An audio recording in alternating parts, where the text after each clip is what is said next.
The security footage from Henderson High School captured everything in 47 seconds of digital clarity that would later be dissected by lawyers, analyzed by federal agents, and watched by news outlets across the country as evidence of how brazen cartel operations had become in American suburbs. At exactly 2:47 p.m. on a Wednesday afternoon, 3 men in their 20s wearing Grey Wolves cartel colors walked through the main entrance of Henderson High, past the metal detectors that Principal Patricia Hammond had mysteriously ordered turned off for maintenance, and directly toward the junior lockers where Sophia Stone was exchanging textbooks between classes. The 16-year-old honor student saw them approaching and felt her stomach drop with the instinctive recognition that something terrible was about to happen, her hand reaching for her phone even as the lead sicario, later identified as Carlos El Lobo Mendoza, placed himself between Sophia and any potential escape route. "Sophia Stone," Carlos said in heavily accented English, his voice loud enough that the dozen students within earshot froze and stared. "Your father, Marcus Stone, president of Hell's Angels Las Vegas chapter. You tell him that Grey Wolves Cartel owns this city now. You tell him that we know where you go to school, where your mother works, where you live.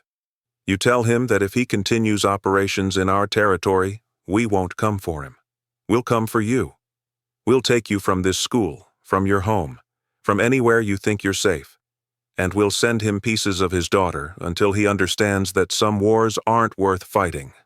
The threat was delivered with clinical precision, designed to terrorize without physically touching her, creating a violation that wouldn't trigger immediate law enforcement response but would accomplish the psychological objective of making Sophia, and through her, Marcus, understand their vulnerability. The entire confrontation lasted 47 seconds before the 3 sicarios walked back out through the main entrance and into a waiting SUV that surveillance cameras captured leaving the school property. Sophia stood frozen at her locker, her hands shaking so badly that she dropped her phone twice before managing to call her father, her voice breaking as she tried to explain what had just happened. "Dad, these men came to school. They knew my name. They said they'd take me if you don't stop whatever you're doing. They said they'd send you pieces of me. Dad, I'm scared. They were inside the school. How did they get inside the school?" Marcus Reaper Stone was in a chapter meeting discussing expansion of the club's legitimate security business when his daughter's call came through, and the terror in Sophia's voice transformed him from strategic businessman into something more primal and dangerous.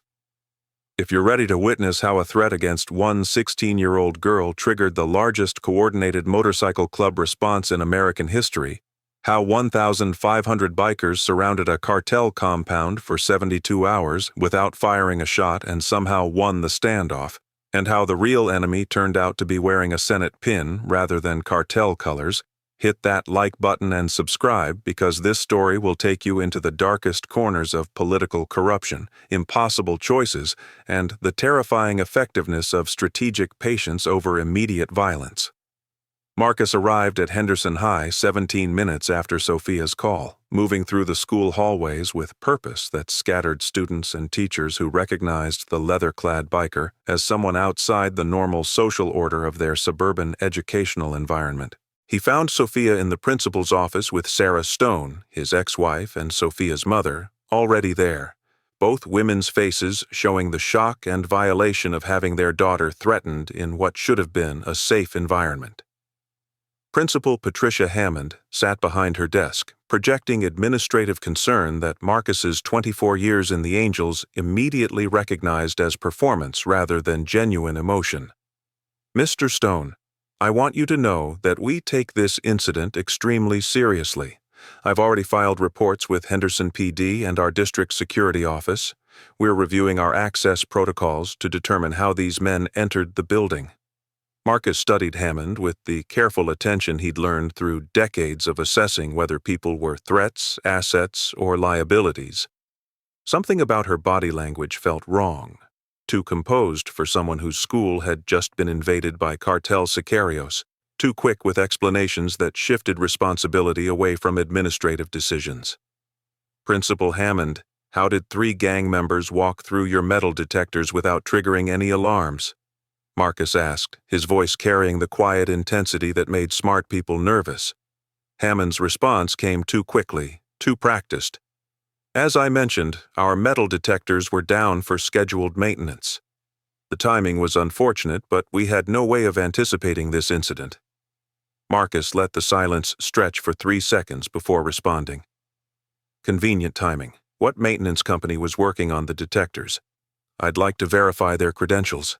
Hammond's professional composure flickered for just a moment. Barely a second of discomfort that confirmed Marcus's suspicions. I'll have my office manager pull those records and forward them to you. Now, if you'll excuse me, I have to coordinate with district administration about enhanced security measures. She stood, clearly intending to end the conversation, but Marcus remained seated with the stillness of someone who'd decided that movement would come when he chose rather than when others prompted. Principal Hammond, my daughter was threatened with kidnapping and dismemberment on your campus during school hours by men who walked in without any impediment. I'm going to need more than maintenance records and vague promises about security reviews. I'm going to need to understand exactly how your protocols failed so catastrophically that 3 cartel members had unrestricted access to students. Sarah placed her hand on Marcus's arm, her teacher's instinct recognizing that this confrontation was heading somewhere that wouldn't help Sophia. Marcus, let's take Sophia home. We can deal with the school's security issues tomorrow. But Sophia spoke before Marcus could respond, her 16-year-old voice carrying an edge that her parents hadn't heard before. No, Mom. Dad's right. Principal Hammond is lying. Isabella Mendoza told me 2 weeks ago that she'd seen the principal meeting with her father Carlos outside of school. Isabella said it looked like they were arguing about money. I didn't think anything of it at the time, but Dad, the man who threatened me today, that was Carlos Mendoza, Isabella's father. Why would the principal know my classmate's cartel father well enough to argue with him about money? The revelation hung in the air like smoke, transforming everyone's understanding of what had happened. Hammond's face went pale, her administrative composure shattering completely. That's a ridiculous accusation from a troubled student. Isabella Mendoza has disciplinary issues and a history of making false statements. But Marcus had seen enough tells in his life to recognize when someone was protecting themselves rather than students.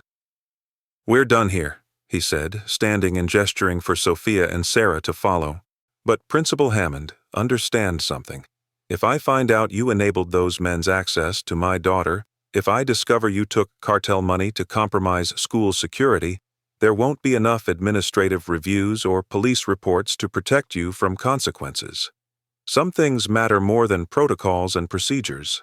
My daughter's safety is one of them.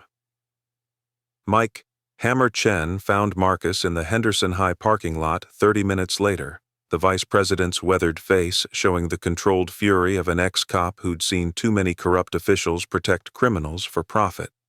Hammer had spent 12 years with LVPD before being forced out for excessive force complaints that stemmed from his unwillingness to let gang members operate with impunity in his jurisdiction. Brother, I made some calls to people I still trust in the department. Patricia Hammond has been principal at Henderson for 8 years. Her salary is $87,000 annually. She owns a $650,000 home in Summerlin that she purchased 3 years ago for cash, drives a Mercedes S-Class, and takes international vacations twice a year. Her financial profile screams income that doesn't match her legitimate employment. Someone's been paying her, and given Grey Wolves' expansion into Henderson territory over the last 3 years, it's not hard to guess who. Marcus processed this information while watching Sophia and Sarah drive away in Sarah's Honda, his daughter's face visible through the window showing a fear that no 16-year-old should have to carry. Hammer, I need everything about Grey Wolves' operations in Vegas. Every location they use, every person they employ, every connection they have to legitimate businesses, and I need to know why they suddenly decided to threaten my daughter at her school instead of approaching me directly. This feels wrong, too public, too provocative. Cartels don't threaten angels' families without serious calculations about whether they can win the war that follows. Agent Lisa Moreno had been monitoring Grey Wolf's cartel for 5 years, ever since her younger sister Elena had been killed in a drive-by shooting meant for someone else, caught in cartel crossfire that took a 23-year-old nursing student and left a family shattered. Lisa's investigation had been personal long before it was professional, and she'd built cases against Grey Wolves with the meticulous attention of someone who understood that one mistake could let killers escape consequences. When Henderson PD's report about the school threat crossed her desk, Lisa recognized immediately that something about the incident didn't fit Grey Wolves' typical operational patterns. They were brutal when necessary, but rarely provocative without strategic purpose, and threatening a Hell's Angels daughter at school was the kind of move that guaranteed massive retaliation. She pulled surveillance from cameras near Henderson High and found something interesting. The SUV that had transported the sicarios was registered to a shell company that traced back to accounts she'd been investigating for 6 months in connection with Senator Richard Caldwell. The Nevada senator was up for re-election, had been facing questions about his connections to organized crime, and had recently been subpoenaed to testify before a federal grand jury about allegations of accepting bribes from development corporations with cartel ties. Lisa had been building a RICO case that connected Caldwell to Grey Wolves' money laundering operations, but her investigation had stalled when key witnesses had disappeared or recanted testimony. Now a vehicle connected to Caldwell's networks had been used to threaten a Hell's Angels daughter, and Lisa's investigator instincts told her this wasn't coincidence. She pulled Marcus Stone's name through federal databases and found his connection to Caldwell's investigation. Marcus had filed a witness statement 18 months ago, claiming he'd seen Senator Caldwell meeting with known Grey Wolves leadership at a construction site in North Las Vegas. The statement had been dismissed as unreliable given Marcus's criminal background, but it had been part of the initial evidence that led to the grand jury investigation. If Caldwell knew Marcus was scheduled to testify in 3 weeks, and senators had ways of accessing grand jury schedules through corrupt officials, then threatening Marcus's daughter made perfect sense as a strategy to either force Marcus to recant his testimony or create justification for Marcus's elimination if he refused to be intimidated. Danny Dice Foster sat in his apartment staring at his phone, at the video that had arrived 4 hours ago showing his girlfriend Tina bound and gagged in a basement he didn't recognize, her face bruised and terrified. The accompanying text had been simple and devastating. You give us Sophia Stone's schedule and location. You do it within 12 hours. You cooperate completely. Then Tina comes home. You go to police. You tell your club. You try anything clever. We send you pieces of Tina like we promised to send Stone pieces of his daughter. Your choice, Dice. Choose wisely. Danny had been Angel's sergeant-at-arms for 4 years, responsible for club security and discipline, trusted by Marcus completely. Now that trust had become a weapon being used against him, forcing him to choose between his girlfriend's life and his brother's daughter's safety. He'd provided Sophia's school schedule, had confirmed which entrance she used, had given them the 47 seconds of vulnerability that the sicarios had exploited perfectly. Danny had told himself that they only wanted to deliver a message, that they wouldn't actually hurt Sophia at school, that this was just intimidation rather than genuine threat. But watching the news coverage of the incident, seeing Sophia's terrified face, understanding that he'd enabled cartel members to terrorize a 16-year-old girl, Danny felt guilt consuming him like acid. His phone buzzed with a new message. Good work. Now we need more. Marcus Stone's home security details, his daily routes, where he goes when he's not at the clubhouse. You have 24 hours. Tina's life depends on your continued cooperation. Danny understood with crystalline clarity that this wouldn't end with information sharing, that Grey Wolves would use him until Marcus was dead or Danny's betrayal was exposed, and then they'd kill Tina anyway because witnesses were liabilities. His choices had collapsed to confess his betrayal now and accept club justice while possibly saving Tina, or continue cooperating until everyone he cared about was destroyed. He thought about the Angel's Code, about brotherhood and loyalty, and the consequences of betrayal. He thought about Tina, about her laugh and her dreams and the life they'd been planning together. And he thought about Sophia Stone, 16 years old and terrified, targeted because Danny had been too weak to resist when threats became real. Father Michael O'Brien found Isabella Mendoza crying in the back pew of St. Christopher's Church at 6:30 p.m., the 15-year-old girl seeking refuge in the only place in her life that felt safe from her father's violence and her classmates' judgment. Michael had been running the church's homeless shelter for 23 years and had long ago learned to recognize the difference between temporary sadness and soul-deep trauma. "Isabella, what happened?" he asked gently, sitting 3 feet away to give her space. The girl's response came between sobs. "My father threatened Sophia Stone at school today. He said terrible things to her because some senator told him to scare her father. But Sophia's my friend, Father Michael. She's the only person at school who's nice to me, who doesn't treat me like I'm just the cartel guy's daughter. And now she's terrified because my father is a monster who hurts people for money." Michael had counseled Isabella for 2 years, had watched her struggle with the guilt and shame of being Carlos Mendoza's daughter, had tried to help her understand that her father's choices didn't define her worth. "Isabella, you need to tell me everything you know. If Senator Caldwell is using your father to threaten people, if innocent students are in danger, there are people I can contact who can help. But I need to know what you know." Isabella wiped her eyes and began speaking, the words tumbling out in confession that mixed teenage fear with genuine intelligence about her father's operations. She'd overheard phone calls, had seen documents left carelessly on her father's desk, had pieced together that Caldwell was using gray wolves to eliminate someone who could testify about corruption. And she knew that Sophia Stone was targeted not for anything she'd done, but simply for being Marcus Stone's daughter, for being leverage that could force Marcus to recant testimony or disappear.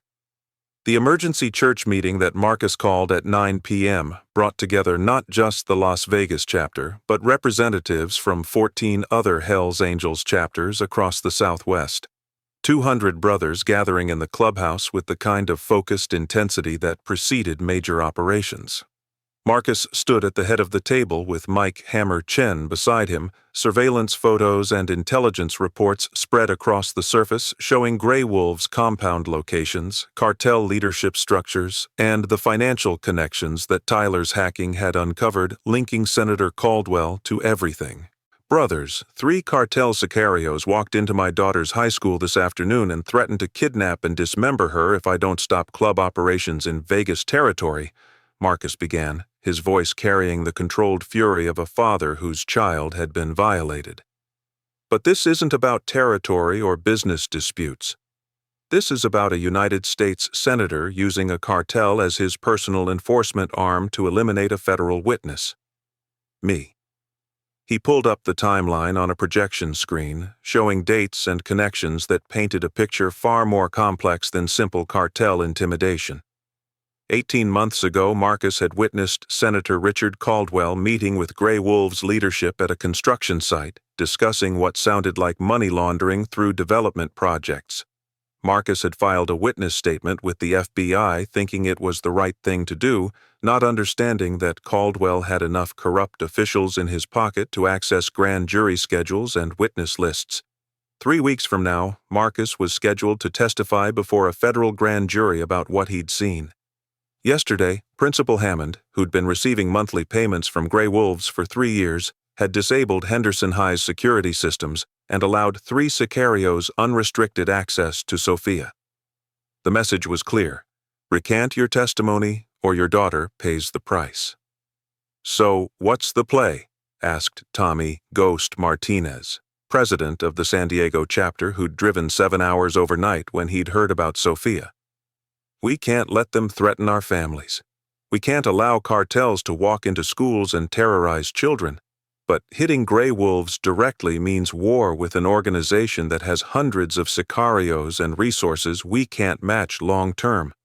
And if Senator Caldwell is really behind this, taking down cartel leadership doesn't solve the problem. It just makes us targets for federal prosecution that Caldwell can orchestrate through his corruption network. Mike Hammer Chen leaned forward, his ex-cop tactical mind processing options and probabilities. We don't hit them. We surround them. Gray Wolves' main compound is in North Las Vegas, 40-acre property with the main house, outbuildings, and enough security to make a direct assault suicide. But there's only 3 road access points, and the property backs up to federal land that limits their escape routes. We get every chapter within 500 miles to send members. I'm talking 1,500, maybe 2,000 angels if we coordinate properly. We surround that compound completely. We cut off all access, and we sit there.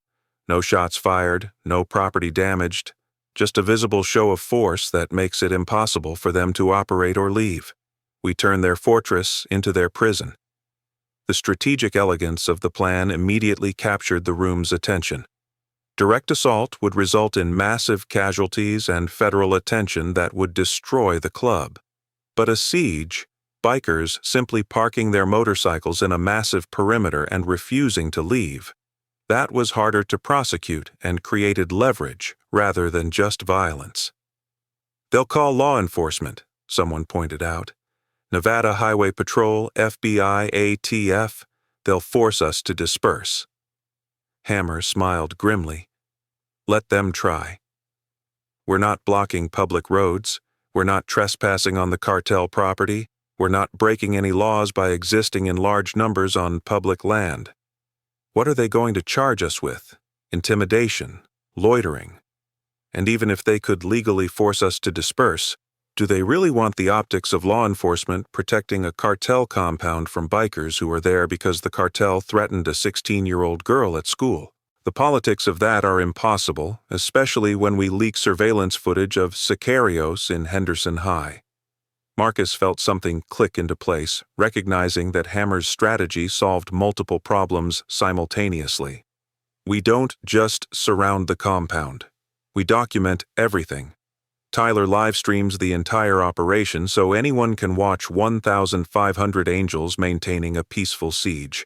We make this public, make it visible, make it impossible for Caldwell to order a violent response without exposing his connections to Gray Wolves.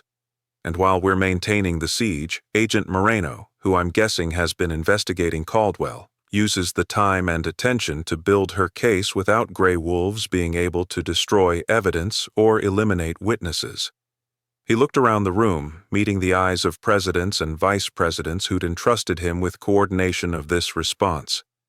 We mobilize every chapter within 8 hours of Vegas. We move at dawn, and we show Senator Caldwell and Gray Wolves that threatening our families doesn't make us attack stupidly. It makes us think strategically and execute flawlessly. Agent Lisa Moreno received the call from Father Michael O'Brien at 10:47 p.m., the priest's voice carrying urgency that his normally calm demeanor usually suppressed. Agent Moreno, I have Isabella Mendoza in protective custody at the church. She's Carlos Mendoza's daughter, and she has information about Senator Caldwell using Gray Wolves to threaten federal witnesses.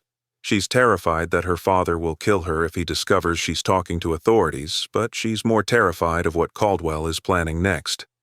She says there's going to be another attempt on Sophia Stone, this time at her home, and it's scheduled for tomorrow night. Moreno felt her investigator instincts flare with the recognition that this could be the break she'd been waiting for. A cartel insider willing to testify, information about Caldwell's operations, and advance warning of a planned attack that she could intercept. She arrived at St. Christopher's within 20 minutes, finding Isabella huddled in Father Michael's office with the priest serving as protective buffer between the traumatized teenager and the federal agent who represented authority figures Isabella had learned to distrust. Isabella, I'm Agent Moreno with the DEA. Father Michael says you have information about threats against Sophia Stone. I need you to understand that anything you tell me will be used to build a case against the people making those threats, including your father if he's involved. But I also need you to understand that I can protect you, can get you and your mother into witness protection if necessary, can make sure your father's choices don't destroy your future." Isabella studied Moreno with the careful assessment of someone who'd learned young that adults often lied even when claiming to help. "My father doesn't want to hurt Sophia," Isabella said finally, her voice barely above a whisper. "He told me 2 days ago that he hates what he's been ordered to do, that threatening children goes against everything he believes. But Senator Caldwell has been paying Gray Wolves for 3 years to handle special problems, and one of those problems is Marcus Stone testifying at the grand jury. Caldwell ordered my father to scare Marcus into recanting his testimony by making Sophia vulnerable. The school threat was supposed to be enough, but Caldwell called today and said it wasn't sufficient. He wants Marcus eliminated before the grand jury testimony, and he wants it done in a way that looks like cartel violence rather than political assassination." Moreno felt cold fury settling into her bones as Isabella described the plot. Gray Wolves sicarios would attack the Stone residence tomorrow at midnight, killing Marcus and making it appear to be cartel retaliation for the school incident. Sophia and Sarah would be collateral damage, their deaths explained as the unfortunate result of Marcus's outlaw lifestyle bringing violence into his family's life. Caldwell would publicly condemn the attack, would use it to justify increased funding for border security and anti-cartel operations, and would position himself as tough on crime for his re-election campaign. And the one witness who could testify about Caldwell meeting with Gray Wolves' leadership would be permanently silenced. "How do you know all this?" Moreno asked. Isabella's response was simple and devastating. "Because my father cried when he told my mother. Because he said he was going to hell for what Caldwell was making him do. Because he asked my mother to take me and leave before tomorrow night so we wouldn't be home when he didn't come back." The revelation that Carlos Mendoza expected to die carrying out Caldwell's orders added a layer of complexity that Moreno hadn't anticipated. "Your father knows this is a suicide mission?" Isabella nodded, tears streaming down her face. "Caldwell has been eliminating everyone involved in his operations. Principal Hammond was supposed to meet with Caldwell's people tonight to receive her payment for disabling school security. My father thinks Hammond will disappear like the other loose ends Caldwell has cleaned up. He thinks he'll be next after Marcus is dead. He's been moving money to accounts my mother can access, writing letters to me and my brother, making arrangements like someone preparing for death. Agent Moreno, my father is a criminal and he's done terrible things. But he's also my dad and he doesn't want to kill Marcus Stone's family. He's being forced to by someone with power he can't refuse." Moreno understood that Isabella had just handed her the leverage she needed to flip Carlos Mendoza from Caldwell's enforcer into a federal witness. "Isabella, I need to speak with your father. Can you call him, tell him to meet you here at the church, tell him Father Michael needs to see him urgently? Don't mention me, don't mention federal agents, just get him here." Isabella hesitated, clearly torn between protecting her father and preventing more violence. "If I call him, if you arrest him, Caldwell will just send someone else to kill the Stones. And he'll probably order my mother killed as punishment for my father's cooperation. I'm trying to save people, Agent Moreno, not just trade one death for another." The teenager's strategic thinking impressed Moreno. This wasn't just emotional reaction, but careful analysis of consequences and alternatives. "You're right," Moreno said, adjusting her approach. "We don't arrest your father. We offer him a way out. We tell him that DEA knows about Caldwell's orders, that we can protect him and your family if he testifies, that he doesn't have to die carrying out a murder that will haunt him forever. Your father is trapped between Caldwell's power and his own conscience. We're offering him a third option, cooperation that puts Caldwell in prison instead of adding more bodies to Caldwell's count." Isabella looked at Father Michael, seeking guidance from the one adult in her life she'd learned to trust completely. The priest nodded slowly. "Isabella, Agent Moreno is giving your father a chance at redemption. It's more than most people in his position receive. Whatever he's done, whatever sins he carries, there's always possibility for choosing differently going forward. Call him. Give him this chance. Danny Dice Foster walked into the clubhouse at midnight with a confession that felt like swallowing broken glass, his hands shaking as he approached Marcus and Mike. Hammer Chen, with the knowledge that what he was about to say would likely result in his execution. President, I need to tell you something that's going to make you want to kill me. 4 days ago, Grey Wolves kidnapped my girlfriend Tina. They sent me videos of them torturing her. They said they'd let her go if I gave them information about Sophia, her schedule, her security, her vulnerabilities. I gave them what they wanted because I couldn't stand watching Tina suffer. I enabled those sicarios to access your daughter at school. I'm the reason Sophia was threatened. I'm the traitor you've been looking for. The clubhouse fell silent, 20 conversations stopping simultaneously as brothers processed Danny's confession. Marcus stared at his sergeant-at-arms, at the man he'd trusted with club security for 4 years, and felt a rage building that was different from anything he'd experienced with the cartel threats. This was betrayal from inside, from someone who'd worn the patch and sworn the oath.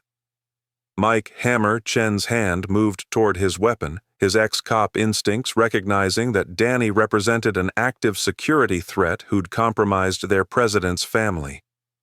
Give me one reason I shouldn't execute you right here, Hammer said, his voice carrying the cold certainty of someone who'd made similar calculations throughout his law enforcement career.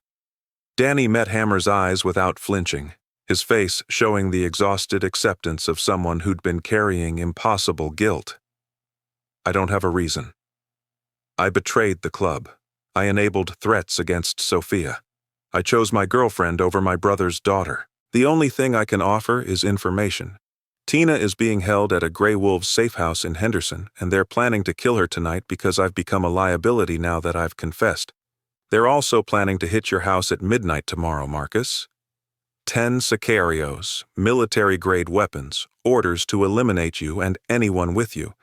I was supposed to provide updated security details and distract your protective detail. Instead, I'm here confessing everything and accepting whatever justice you decide. Marcus felt his rage warring with strategic necessity. Killing Danny would be satisfying but wouldn't save Tina or prevent tomorrow's attack or help them expose Caldwell's involvement. Danny, you're out bad. You're no longer a member of this club. But before you leave Vegas forever, you're going to help us save Tina and stop the attack on my family. And you're going to live with the knowledge that Sophia was terrorized because you were too weak to ask your brothers for help when your girlfriend was taken. That guilt is your punishment. You carry it forever, and it reminds you what cowardice costs. He turned to Hammer. Get a rescue team to the Henderson safe house. Bring Tina home alive if possible. And coordinate with Agent Moreno. Danny's information might be useful for her case against Caldwell. The rescue operation at the Henderson safe house happened at 2:17 a.m. with tactical precision that reflected Hammer's law enforcement background and the Angels' accumulated experience in operations requiring speed and violence of action. 8 brothers breached the safe house through 3 entry points simultaneously, overwhelming the 4 cartel guards before they could respond effectively. They found Tina Foster in a basement room, bound to a chair and showing evidence of 3 days of torture, alive but traumatized in ways that would require years of therapy to process. Danny sent us, Hammer said gently as he cut her restraints. You're safe now. We're taking you home. Tina's response was barely audible through cracked lips and dehydration.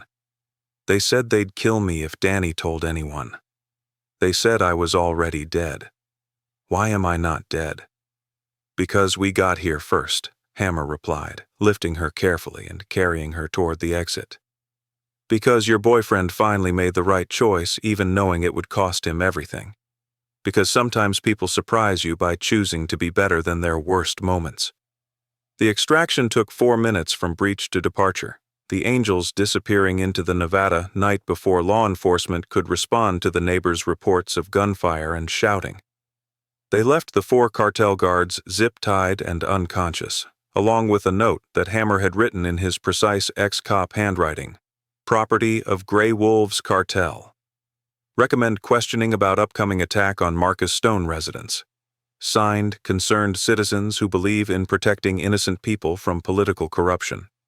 Carlos El Lobo Mendoza sat across from Agent Lisa Moreno in Father Michael's office at 3:45 a.m., his weathered face showing the exhaustion of someone who'd been running on adrenaline and guilt for too long. His daughter Isabella sat beside him, her hand in his, both of them understanding that this conversation would determine whether their family had any future worth living. Agent Moreno, my daughter says you can protect my family if I testify against Senator Caldwell. I need you to understand something before I agree to anything. I've done terrible things in my life. I've hurt people, killed people, destroyed families for money. I'm not asking for forgiveness or claiming I deserve protection. I'm asking that my wife and children not pay for my choices. Get them into witness protection, get them somewhere Caldwell can't reach them, and I'll testify about everything, every meeting, every payment, every order Caldwell has given Grey Wolves for 3 years. Moreno studied Carlos with the assessment of someone trained to evaluate whether witnesses were genuine or playing angles. What she saw was a man who'd recognized that his choices had backed him into a corner where the only exit was cooperation, but who seemed genuinely motivated by protecting his family rather than just saving himself. Tell me about tomorrow night's attack on Marcus Stone, Moreno said. Carlos's response was detailed and damning. 10 sicarios armed with AR-15, explosives to breach the house, orders to kill everyone inside and make it look like cartel violence. Caldwell had coordinated the attack through a corrupt FBI agent named Robert Chen, who'd been providing intelligence about federal witness protection protocols and grand jury scheduling. The goal was eliminating Marcus before his testimony while creating enough violence to justify Caldwell's tough-on-crime political positions. How do we stop it? Moreno asked. Carlos's answer was unexpected. You don't stop it. You let the Hells Angels surround our compound like they're planning. You let them create a situation where Grey Wolves' leadership is trapped and Caldwell can't order the attack without exposing his involvement. The compound siege forces negotiation, and negotiation creates records and communications that you can use as evidence. Caldwell thinks he's protected by layers of insulation between him and Grey Wolves' operations. The siege strips away that insulation by forcing him to communicate directly with cartel leadership in ways that can be intercepted and documented. Moreno felt pieces clicking into place, recognizing that the Angels' planned siege wasn't just tactical response but strategic trap. You knew they were planning this. Carlos nodded. Marcus Stone is smart. I knew when my men threatened his daughter at school that he wouldn't react emotionally. He'd think, plan, coordinate. When Father Michael called tonight and said Isabella was here with information, I understood that my daughter had made the choice I couldn't. She'd chosen to stop the violence rather than perpetuate it. I'm following her example, Agent Moreno. I'm choosing to be the father she deserves rather than the criminal Caldwell owns. At 4 a.m., Father Michael O'Brien watched as federal marshals escorted Carlos Mendoza's wife and 2 youngest children out of their home and into protective custody, the family's belongings hastily packed into government vehicles while neighbors slept unaware. Isabella stood beside her father, both of them understanding that their family would never return to this house, that everything they'd known was ending to prevent something worse. Will Mom be okay? Isabella asked quietly. Carlos pulled his daughter close, his voice breaking as he answered. She'll be safe. You'll all be safe. That's what matters. I'm sorry, mija. I'm sorry for the life I chose, for the fear I brought into our home, for making you grow up knowing your father was a monster. You deserved better. You're not a monster, Dad, Isabella replied, surprising herself with the words. Monsters don't cry about hurting people. Monsters don't try to protect their enemies' children. You made terrible choices, but you're trying to make better ones now. That has to count for something. Carlos wanted to believe his daughter, wanted to accept the possibility of redemption that Father Michael preached about and that Agent Moreno's witness protection offer represented. But he'd done things that haunted him. Faces of people he'd killed, screams of victims he'd tortured, families destroyed by violence he'd inflicted for money. Some debts couldn't be forgiven, some sins couldn't be washed away by convenient cooperation with federal authorities. All he could do was ensure his family didn't pay for his choices, and if testifying against Caldwell was the price of that protection, he'd pay it gladly. At 5:47 a.m., as dawn broke over Nevada's desert landscape, the mobilization began. From 14 different Hells Angels chapters from cities and towns across 5 states, brothers mounted their motorcycles and began the journey to Las Vegas. The coordination was remarkable.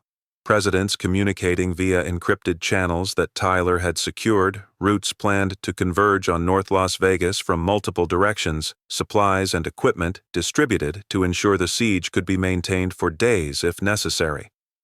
By 8:30 a.m., the first wave arrived. 200 angels from the Las Vegas, Henderson, and Reno chapters, their motorcycles forming the beginning of a perimeter that would eventually encircle the entire Grey Wolves compound. By 11 a.m., the perimeter was complete. 1,500 Hells Angels surrounded the 40-acre Grey Wolves property, their motorcycles parked in neat rows along every access point, brothers standing in silent formation that was somehow more intimidating than any shouting or displays of weapons would have been.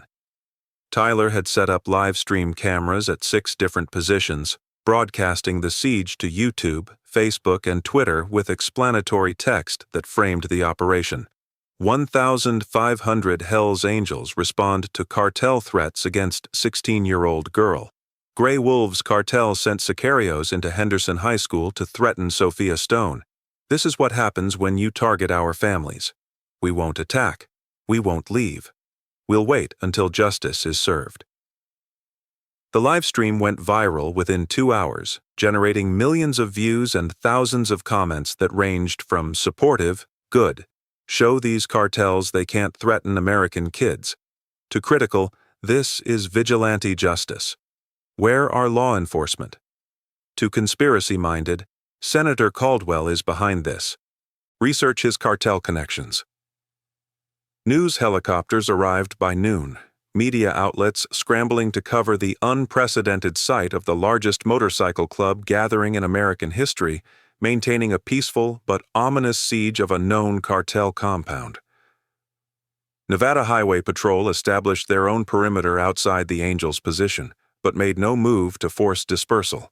The optics of law enforcement protecting a cartel from bikers responding to threats against a child were politically impossible. Inside the compound, Grey Wolves leadership watched the encirclement with growing panic.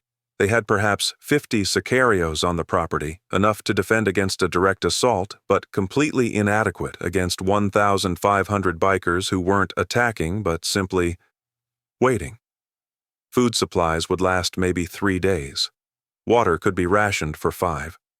Communications were being jammed by Tyler's equipment. Escape routes were blocked. And most critically, Senator Caldwell wasn't answering their calls, his office claiming he was unavailable and unaware of the situation in North Las Vegas. Bloco 3/3, aproximadamente 2,500 palavras, Senator Richard Caldwell watched news coverage of the Grey Wolves compound siege from his Washington, D.C. office with growing fury that his carefully constructed insulation between himself and cartel operations was being stripped away by 1,500 bikers with cameras and live streams. His chief of staff, Patricia Raines, stood beside him, her face showing the professional concern of someone who understood that political careers could be destroyed by optics, regardless of legal culpability. Senator, every major network is covering this. They're calling it the Henderson Siege and framing it as bikers protecting a threatened child from cartel violence.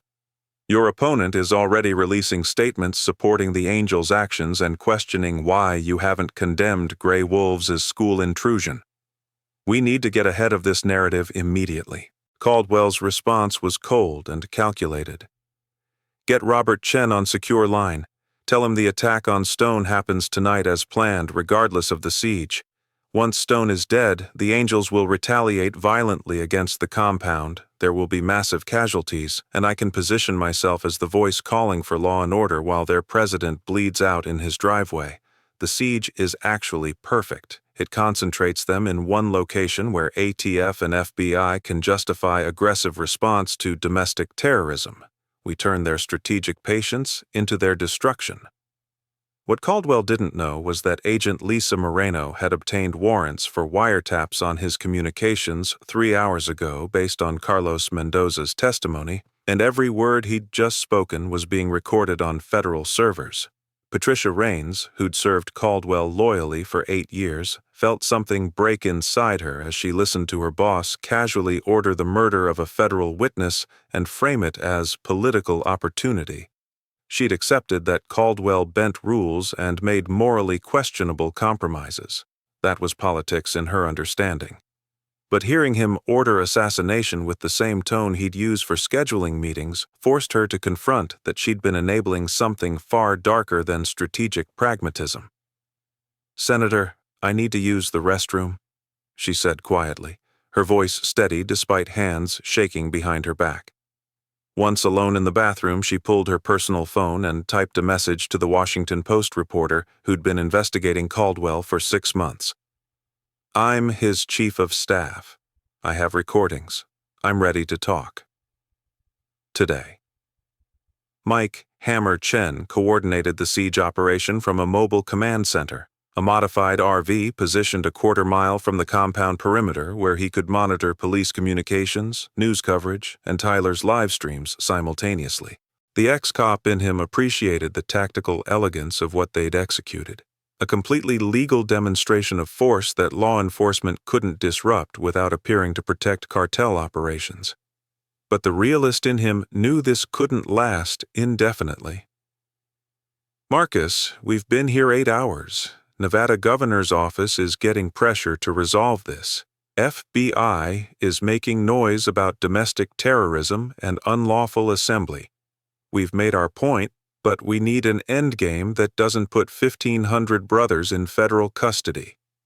Marcus stood at the perimeter looking across at the compound where Grey Wolf's leadership was trapped, his phone showing text messages from Sophia asking when he'd be home and whether she was safe. His daughter's fear was the center of everything, not territory, not pride, not club politics, but a 16-year-old girl who should never have been taught that schools weren't safe because powerful people used violence as currency. The endgame comes when Agent Moreno arrests everyone involved in threatening Sophia, cartel leadership, Principal Hammond, Senator Caldwell, everyone. We maintain the siege until that happens, however long it takes. His phone buzzed with an incoming call from an unknown number. When he answered, Lisa Moreno's voice carried urgency that suggested the endgame was arriving faster than anyone had anticipated. "Marcus, we have Caldwell on wiretap ordering your assassination for tonight. We have Carlos Mendoza's testimony about 3 years of Caldwell using Grey Wolves for political eliminations. And 30 minutes ago, Caldwell's chief of staff contacted the Washington Post with recordings of Caldwell discussing criminal operations. We're executing arrest warrants within the hour. Caldwell in D.C., Robert Chen at FBI Phoenix office, Principal Hammond in Henderson. Grey Wolf's leadership is trapped in that compound with nowhere to run. But I need you to understand something. When we arrest Caldwell, when the news breaks about a U.S. senator coordinating with cartels, there's going to be massive political pressure to demonstrate law and order. That pressure might manifest as federal action against the Angels for taking the law into your own hands even though you've been completely lawful. You need to be prepared for arrests, RICO charges, prosecution that uses your siege as evidence of organized criminal activity. Marcus processed this with the strategic thinking that had kept him alive through 24 years in the Angels. Agent Moreno, when you arrest Caldwell, when you expose his corruption, every news outlet will be forced to explain why a senator needed a federal witness eliminated. That witness is me. The reason I needed elimination is because I saw Caldwell meeting with Grey Wolves leadership. The reason Grey Wolves threatened my daughter at school is because Caldwell ordered it. The siege isn't criminal conspiracy. It's protective action by a father whose child was threatened and who had legitimate reason to believe law enforcement was compromised. You have 1,500 witnesses with cameras documenting that we've been peaceful, lawful, and patient. Try to prosecute that while Caldwell's corruption is national news, and you'll make us martyrs instead of criminals. I know, Moreno replied. That's why I'm calling you first instead of coordinating through official channels. When the arrests happen, you need to end the siege immediately. Announce victory, thank your brothers for supporting Sofia, disperse peacefully before federal authorities can justify intervention. Give them no excuse to make this about you instead of about Caldwell. Can you do that? Marcus looked across at 1,500 angels who'd dropped everything and ridden hundreds of miles because a 16-year-old girl had been threatened. Brothers who'd sat in Nevada sun for 8 hours without complaint because family mattered more than comfort. Yeah, we can do that. Just make sure Caldwell and everyone who enabled him faces real consequences. Make sure my daughter can go back to school without being terrified. The arrests happened at 2:47 p.m. Eastern Time, coordinated across 3 states with precision that suggested months of planning rather than hours of rushed warrants. In Washington, D.C., Senator Richard Caldwell was taken into custody by FBI agents as he left his Senate office, his face showing shock that his political immunity hadn't protected him. In Phoenix, Supervisory Agent Robert Chen was arrested at his desk with evidence of his corruption spread across 3 monitors he'd been frantically trying to wipe. In Henderson, Principal Patricia Hammond was arrested at her home, where agents found $340,000 in cash and detailed records of payments from Grey Wolves dating back 3 years. And in North Las Vegas, federal tactical teams breached the Grey Wolves compound and arrested 47 cartel members without resistance. The sicarios understanding that fighting would be suicide against overwhelming force. Tyler cut his live stream feed at exactly 3 p.m. with a final message that would be watched by 14 million people before the video was archived. Senator Richard Caldwell has been arrested for conspiracy to commit murder, corruption, and using a cartel to eliminate federal witnesses. Grey Wolves cartel leadership is in federal custody. Principal Hammond, who allowed sicarios into Henderson High School, is under arrest. This siege was never about violence. It was about justice. Thank you to the 1,500 Hells Angels who rode from across the Southwest to protect one 16-year-old girl. We're going home now. Sophia Stone can go back to school safely. That's what this was always about. The live stream ended with aerial footage of 1,500 motorcycles starting their engines simultaneously, the sound captured by news helicopters hovering overhead like mechanical thunder that announced both power and restraint. Father Michael O'Brien watched the news coverage from St. Christopher's Church with Isabella Mendoza beside him, both of them understanding that they'd played crucial roles in preventing escalation that could have left dozens dead. Your father did the right thing, Michael said gently. Carlos chose to break the cycle of violence by testifying against Caldwell. That took more courage than continuing to follow orders would have. Isabella nodded, though her face showed the complex grief of someone whose father was alive, but would likely spend decades in federal prison, even with his cooperation. Will I ever see him again? She asked. Michael's response was honest. I don't know. Witness protection means new identities and separation from former lives. But Isabella, your father gave you a gift. He freed you from inheriting his choices. You can build a life that isn't defined by cartel violence or political corruption.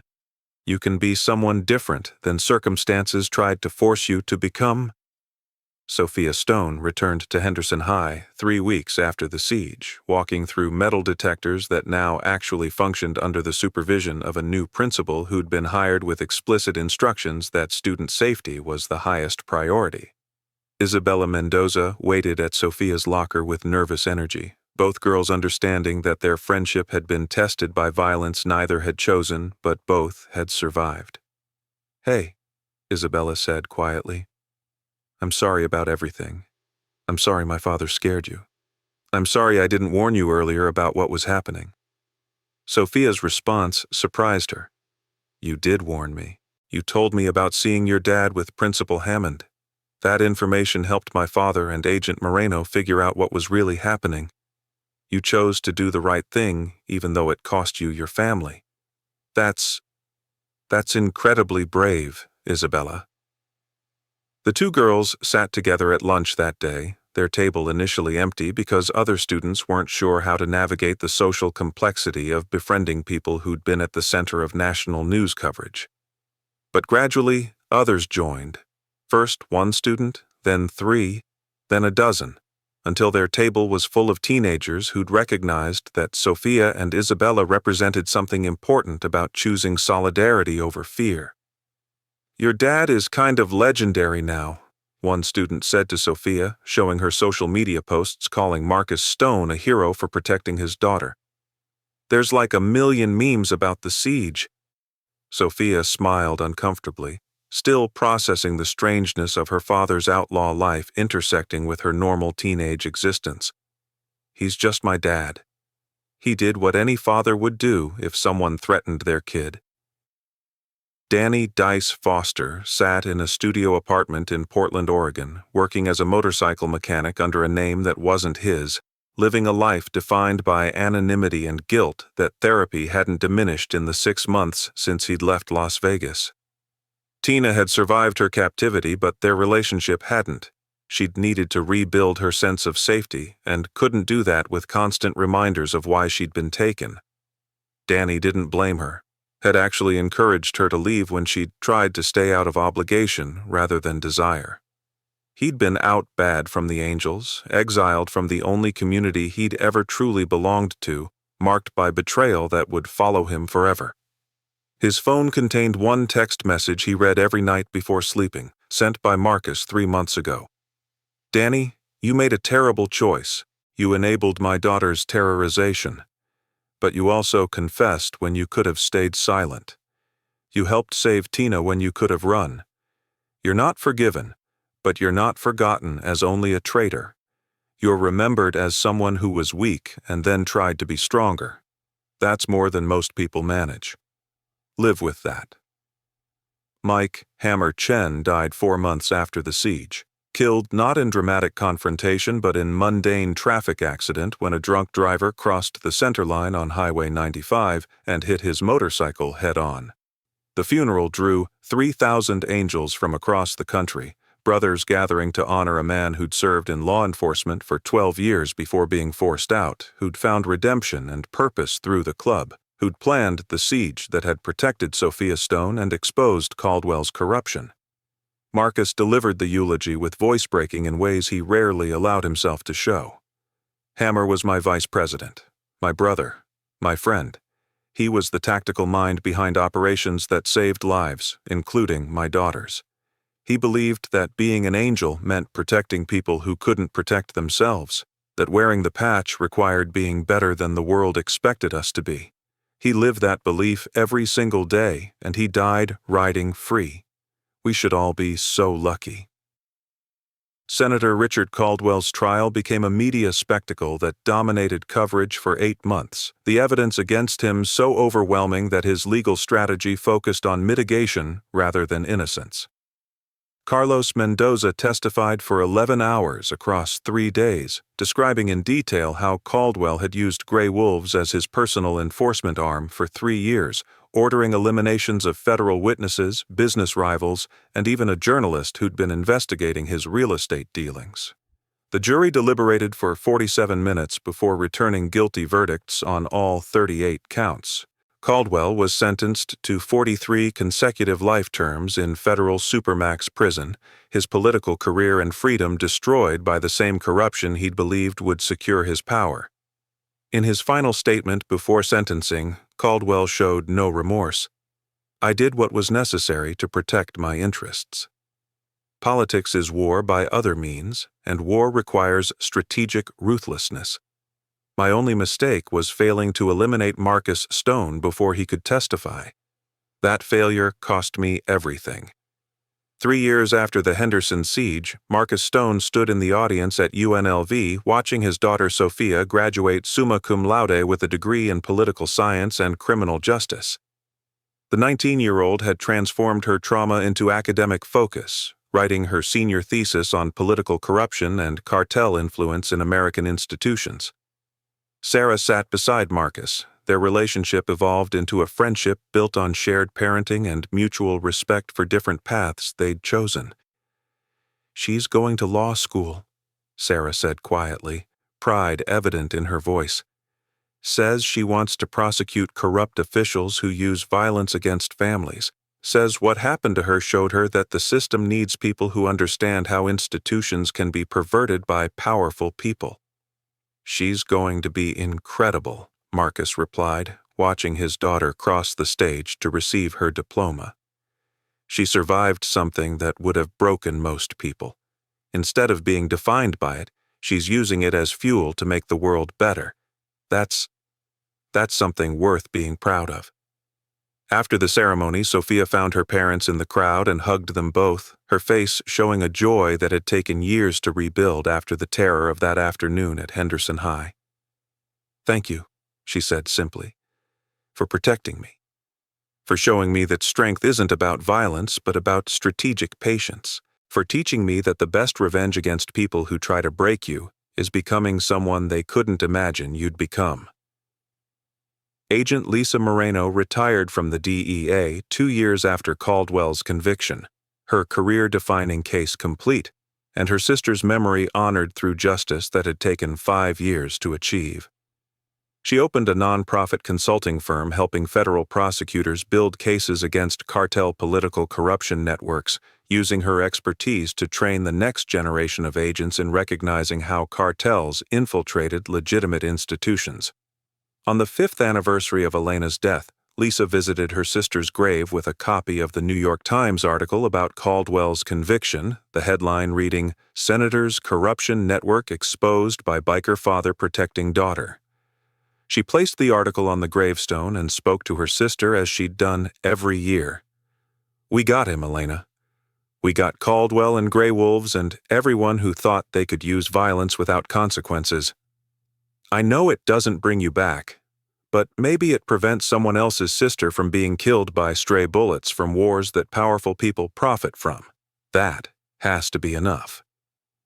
Isabella Mendoza, now living under witness protection with her mother and younger siblings in a Midwest city whose name she couldn't reveal to anyone from her former life, graduated high school with honors and enrolled in college with plans to study social work.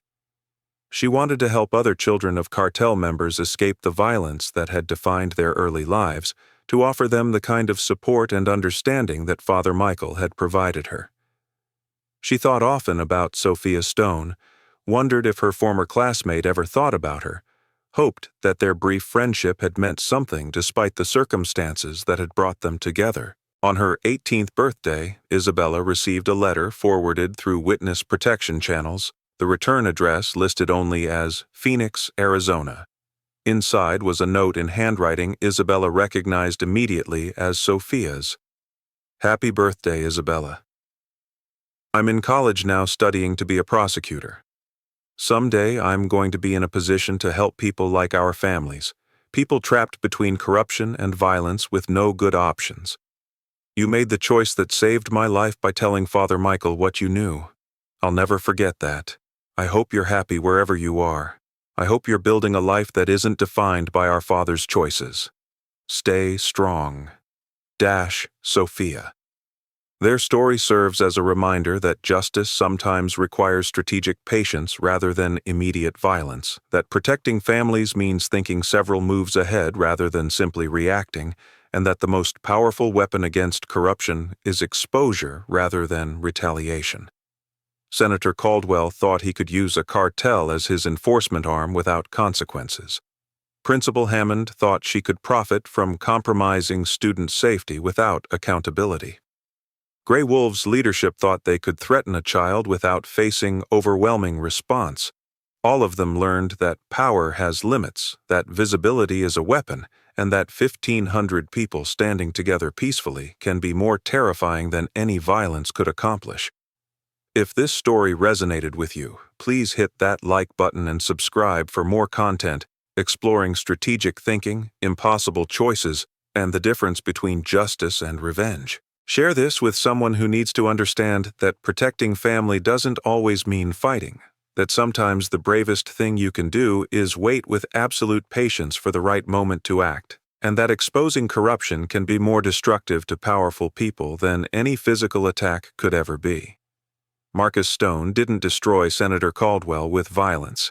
He destroyed him with visibility, documentation, and strategic patience that turned Caldwell's own corruption into inescapable evidence. That's power that lasts beyond any battle, justice that survives any immediate conflict, and protection that shields families not just for a moment, but for generations to come.